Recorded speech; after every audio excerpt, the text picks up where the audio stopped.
जय हिंद साथियों, आज का आपका पेपर आया हुआ है जो एकदम यहाँ पर देख लीजिए जीके जीएस आपके क्वेश्चन रहने वाले। बिना देरी के फटाफट आप देख लेते कितने क्वेश्चन आए हुए हैं। जीके प्लस जीएस दोनों के यहाँ पर पेपर आपका एमपी पुलिस कांस्टेबल का आ चुका है। तो उसके क्वेश्चन है कि मध्य प्रदेश में शीत ऋतु को क्यों कहा गया, मतलब जो मध्य प्रदेश में शीत ऋतु को क्यों कहा गया या क्या कहा गया है, क्या कहा गया है। क्लियर साथियों, मध्य प्रदेश में शीत ऋतु को क्या कहा गया है, तो क्या कहा गया है, सियाला कहा गया है। क्या कहा गया है, सियाला। मध्य प्रदेश में शीत ऋतु को क्या कहा गया है या क्या कहा जाता है। क्लियर है। अब तक कितनी बार मध्य प्रदेश में राष्ट्रपति शासन लग चुका है। बहुत इंपोर्टेंट क्वेश्चन सर, हमने तो इसको रट लिया था एक प्रकार से। कुछ कुछ बच्चे कह रहे होंगे कि सर हमने तो इसे रट लिया होगा कि अब तक की कितने बार मध्य प्रदेश में राष्ट्रपति शासन लग चुका है। 3 बार। क्लियर, राष्ट्रपति शासन।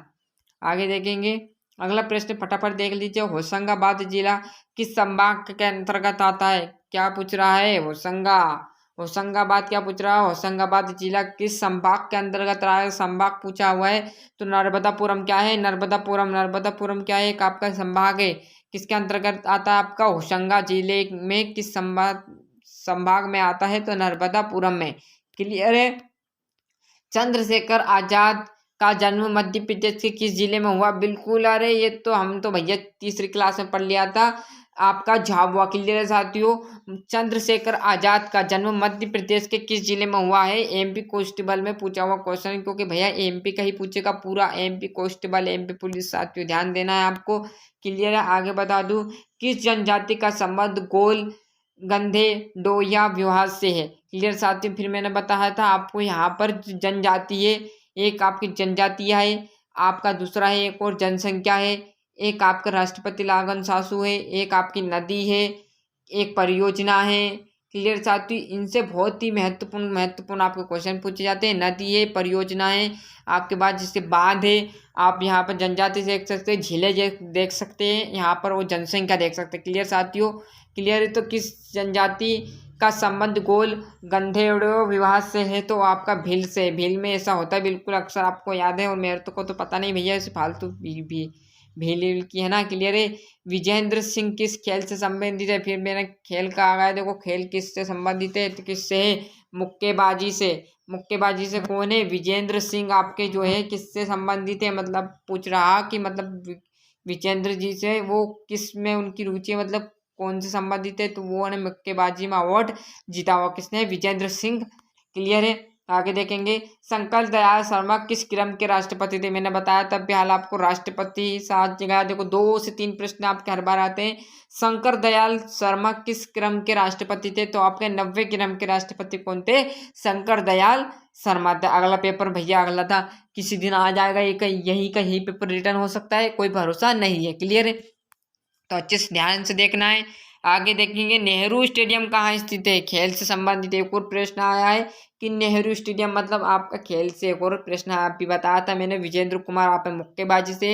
ये दूसरा खेल से प्रश्न आ चुका है, और एक 2 राष्ट्रपति से आए और 2 खेल से आ चुके हैं अब भी, कि नेहरू स्टेडियम कहाँ पर स्थित है, तो इंदौर में आपका जो वो है वो नेहरू स्टेडियम है। बच्चों को याद है, अधिकतर बच्चे वहीं से कोचिंग कर रहे हैं।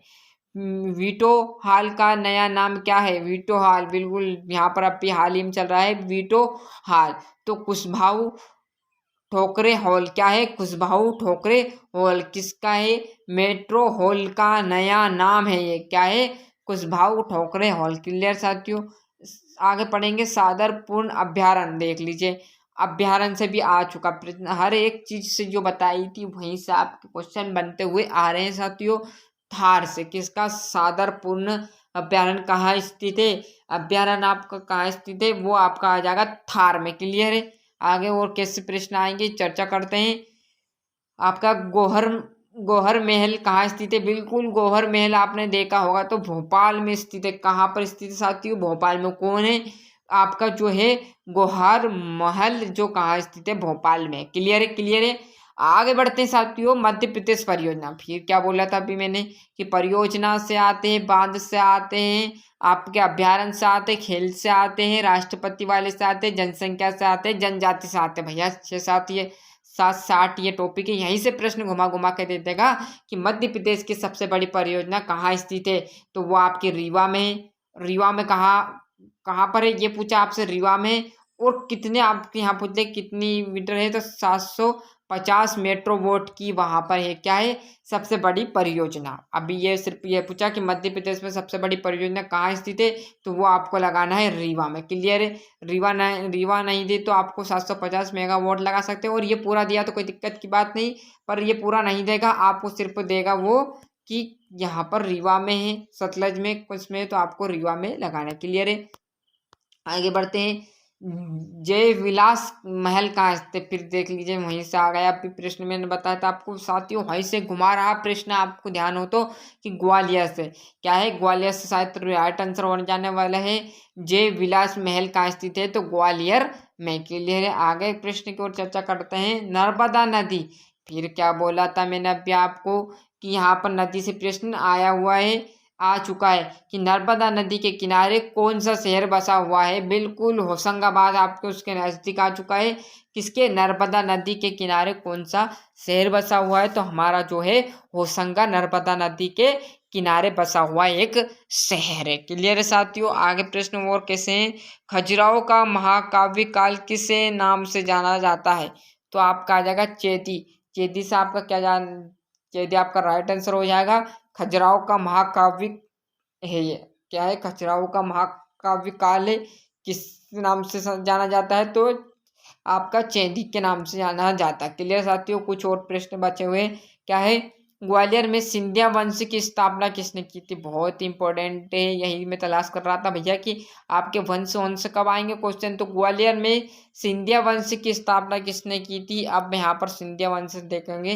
राणोजी सिंधिया ने आपके यहाँ पर क्या की थी, क्या कहा था, सिंधिया वंश की ग्वालियर में स्थापना की थी। अब आपसे ये भी पूछ ले कि सिंधिया वंश की स्थापना कहाँ पर की गई है, आपको ऑप्शन में यहाँ पर ग्वालियर हटा दे क्या साथियों, आपसे वहाँ पर प्रश्न में क्या कह दे, आपको ये कह दिया जाए, क्या कह दिया, सिंधिया वंश की स्थापना कहाँ पर हुई है, तो आप क्या करोगे, ग्वालियर में। आपका ऑप्शन भी आ सकता है, इस तरह से आप प्रश्न घुमा सकते हैं। यदि आपसे कह दे कि सिंधिया वंश की स्थापना ग्वालियर में कहाँ पर हुई, तो आपको वो बताना है तथा किसने की, तो आपके राणोजी सिंधिया ने कहाँ पर की थी सिंधिया वंश की स्थापना। ये भी पूछ ले कि राणोजी सिंधिया ने सिंधिया वंश की स्थापना कहाँ पर की, तो ग्वालियर में। या सिंधिया वंश की स्थापना कहाँ पर की गई, ग्वालियर में।